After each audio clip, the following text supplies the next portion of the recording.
Sunday असू नाही तर मंडे आम्ही तर कामावर जाणार. आणि ह्या भांड्यांना काही पिल्लं होतात का काही ते मला समजत नाही. हो का असे का म्हणते कळेल, चला सांगते अशी का म्हणते पुढे कळेलच. पहिल्यांदा सकाळ सकाळ पाणी आलं होतं, पाणी भरून घेतलं बाबा. कारण का सकाळ सकाळ पाणी नाही भरलं का नळाला पाणीच राहत नाही. तर जरा ढगाळ वातावरण झालेलं आहे आणि ऊन आता हे ढगाळ वातावरण गेलं का निघून कडाक्याचं ऊन पडणार. आज संडे आणि तरी ना माझे पप्पा चाललेत कामाला. मग आता म्हटलं चाललेत मग घ्या आता टिफिन बनवायला. घेतला. मला चहा प्यायचं होतं पण काय आता एवढं सगळं उरकायचं पटकन म्हटलं. चहा प्यायचा मूड गेला माझा.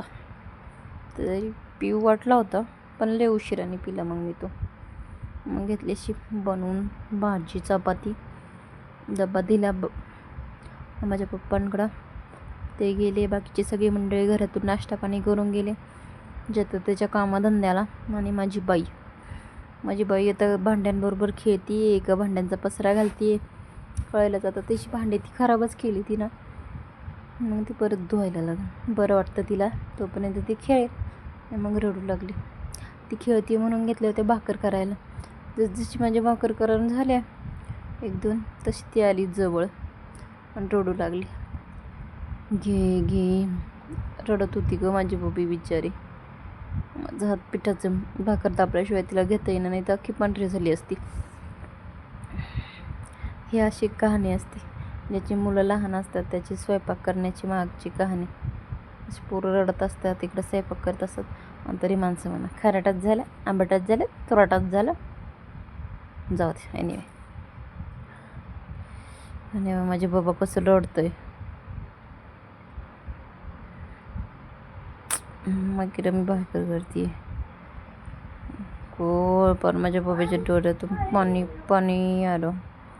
बाबीला घेतली झोपवली. मग त्याच्यानंतर नाही भांडी घासली. ही भांडी एवढी असतात का त्याला विचारायचं. आता ही 2 टप भांडी घासले टाचून 2 टप आहे. म्हणूनच मी म्हटलं तर भांड्यांना पिल्लं होतात का काय. आता हे पाणी चाललं होतं बाऱ्या, मग तिथंच घेतली पटकन कपडे धुवून. त्याच्याबरोबर बाकी सगळं घेतलं नाही, काम घेतलं होतं. म्हटलं आता घेतले तर आता कंटाळा आला होता मला ते करायचं, पण घेतले तर पुरं करूनच द्यायला लागेल ना. म्हटलं चला आता ही छोटे छोटे नटं असतात म्हणून माझ्या नटूला घातली वॉकरमध्ये. खेळते, तिला भारी वाटतं वॉकरमध्ये. कारण का पाहिजे तिथं जाता येतं. त्याचे ब्रेक खराब झालेत ना म्हणून मी त्याला साडीचा पदर बांधून ठेवते. मग ती तेवढ्या भागात फिरते छानपैकी. मग तिला असं इकडून तिकडं गेल्याचा फील होतो. तेवढाच आनंद आणि तेवढा रुळली तर आपलंही काम होतं. मग ती रुळली तोपर्यंत घेतलं मी असं पटकन. माझं ते कंपनीतून काम आणलं होतं घरी असेंब्लीचं, ते घेतलं करून. कशी येते जवळ आणि तिला पण अशी आहे की मी जिथं बसली तिथपर्यंत येते. का आली हे घ्यायचं असतं. ती घ्यावा नाही म्हणून मी तिला वॉकरमध्ये टाकली आहे, पण ती अशी जवळ येऊन खाली वाकून घ्यायला बघते. कुठं काय डोकं लावतील लहान मुलं सांगतात येत नाही. मग रडू करायचं. एवढं सगळं उरकल्यानंतर झाला आपला संध्याकाळचा टाईम झाला. मग संध्याकाळचा आले भाजी चपाती सगळं काम उरकून. व्हेज नॉनव्हेज 2 केलं होतं. मग तो भांड्यांचा राडा खूपच. मग तो उरकीत बसले त्याला बराच वेळ झाला. हे बघा परत एकदा 2 टप भांडी भरलेली आहेत. कळते ना आता. मग ह्या भांड्यांना पिल्लं होतात की काय कळतच नाही. भरली 2 टप भांडी. पिल्लंच होत असते नाही. एवढी भांडी होतात. भांडी काढणारच मी आणि बोलणार पण मीच.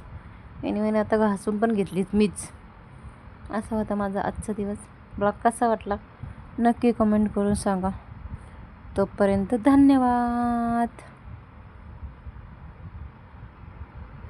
हे बघ क्लीन एव्हरीथिंग इज क्लीन. आणि मग त्याच्यानंतर म्हटलं तर झोपावा म्हटल्यानंतर काही खरंच नाही. इकडे येऊन बघते तर महाशयांनी एवढा घन पसारा. आता तिथं कशी म्हटली मी धन्यवाद, मला वाटलं तर सुटला नाही श्वास. पण इकडं आल्यानंतर good afternoon, good morning, good evening, डोक्याच्या बत्त्या लागल्या, सगळंच झालं. आता हा पसारा माझ्या नामाने घातला आहे. आता हा पसारा कुठून आवरावा हे माझं काही डोकं चाला ना. म्हटलं ह्यात पसारा तर आवरलाच पाहिजे. मग काय. आणि त्यातल्या त्यात माझी नटा रडती. सगळंच गोंधळ.